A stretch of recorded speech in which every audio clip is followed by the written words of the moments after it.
45th Annual Assembly sa Zamboanga City Electric Cooperative ang nabulabog. Human gibulgar sa usa ka kongresista ang 4.6 billion pesos nga utang sa ZAMCELCO. Investment management contract niini sa usa ka electric distributor, buot ipa-terminate. Aniya ang dugang detalye.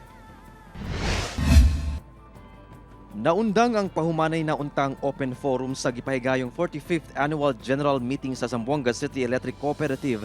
Tali mga member consumer niadtong Domingo. Human nag-motion si House of Representative Majority Floor Leader ug Zamboanga City 2nd District Representative Manuel Jose Manix Dalipe i-terminate ang investment management contract sa ZAMCELCO sa usa ka electric distribution facility nga maoy nagpadagan karon sa kooperatiba sugod niadtong 2018. Matud sa ZAMCELCO, wala nalakip sa agenda ang gibuhat sa kongresista.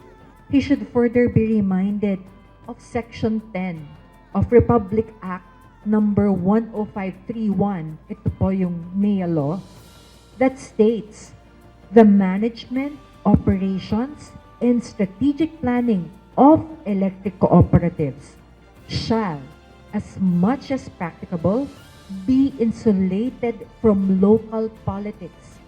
Apan, gipasabot sa kampo ni Congressman Dalipe nga usa ka resolution lang ang buot himuon nga mao ang pag-terminate sa kontrata sa maong electric distribution facility. Only a resolution from the annual General Membership Assembly, a resolution emanating from the members consumers of ZAMCELCO. It will not immediately and automatically terminate the contract.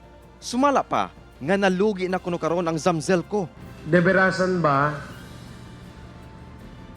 Yachenea debe 4.6 billion peso el ZAMCELCO por causa del Crown? Deberasan ba na el systems loss on the average 22% por causa del Crown? Deberasan ba kay el monthly loss 60 million pesos ya? Yachenea carta. Estaba con mismo administrador del National Electrification Administration. El verdad. El data key accurate, up to date. Apan, alang sa ZAMCELCO, ang 4.6 billion pesos nga utang dili ang kasamtangang utang karon sa ZAMCELCO. Sa kanamo na accounting, kaya si kami talama accrual. No?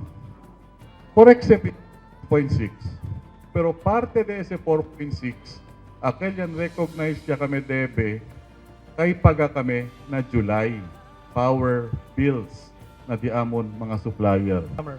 Ginalantaw karon sa ZAMCELCO ang posibleng aksyon batok sa gingong courteous interference nga gihimo sa kongresista. Kauban si Sim Romero sa kamera. Ako si Efren Mamak para sa One Mindanao.